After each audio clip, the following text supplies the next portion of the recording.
संकट चौथ माता का व्रत माघ मास की कृष्ण पक्ष की चतुर्थी को किया जाता है। इस दिन गणेश जी और चंद्रमा जी की पूजा की जाती है। कहीं कहीं इसे तिल चौथ भी कहा जाता है। कथा। एक साहूकार दंपति थे जिनके कोई संतान नहीं थी। एक दिन साहूकार की पत्नी अपनी पड़ोसन के यहाँ अग्नि लेने गई। वहाँ उसने देखा कि पड़ोसन एवं कुछ अन्य महिलाएं पूजन कर कथा सुन रही है। यह देख उसने पूछा, आप सब किसकी पूजा एवं व्रत कर रही हो? तो इस व्रत के करने से क्या फल मिलता है?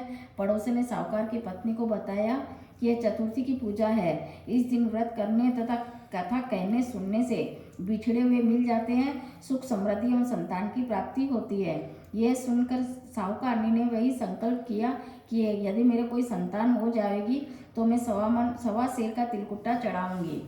संकट चौथ माता ने उनकी मनोकामना पूरी की और 9 महीने पश्चात उसके पुत्र रत्न की प्राप्ति हुई, परंतु वह तिलकुट्टा चढ़ाने की याद नहीं आई।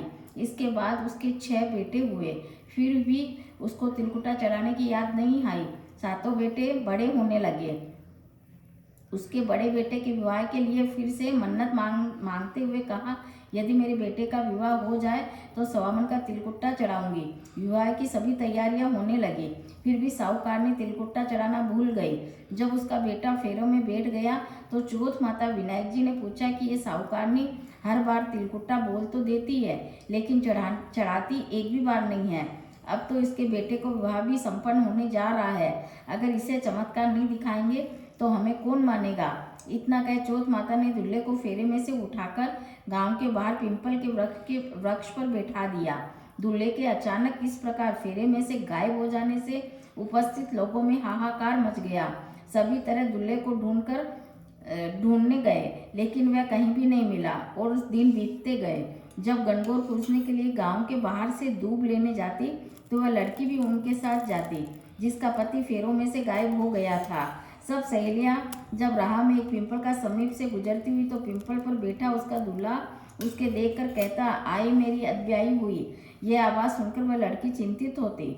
इसी चिंता से वह दुबली होती जा रही थी। तब माँ ने दुबली होने का कारण पूछा तो बेटी ने बताया कि जब मैं गणगौर पूजने के लिए दूब लेने जाती हूँ तो पिंपल में से एक आदमी बोलता है, आए मेरी अदब्याई हुई। उसने दूल्हे के कपड़े पहन रखे हैं, तब हाथों में मेहंदी भी लगा रखी है, सिर पर सेहरा बांध रखा है।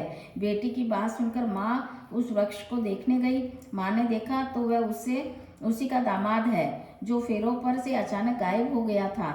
उसने अपने दामाद से वहाँ बैठने का कारण पूछा तो दूल्हे ने कहा, मैं चौथ के यहाँ गिरवी हूँ। मेरी माँ ने तिलकुट्टा तो बोला था और चढ़ाया नहीं, इस कारण चौथ माता नाराज है और उन्होंने यहाँ मुझे बैठा रखा है।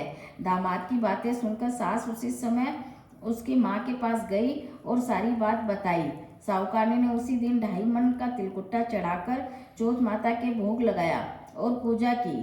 इससे चौथ माता प्रसन्न हुई और उन्होंने गिरवी रखे बेटे को छोड़ दिया और विवाह संपन्न हो गया। इसके पश्चात साहूकारनी हर चौथ का व्रत करने लगी। अधूरी हो तो पूरी करजो, पूरी हो तो मान करजो। चौथ माता की जय।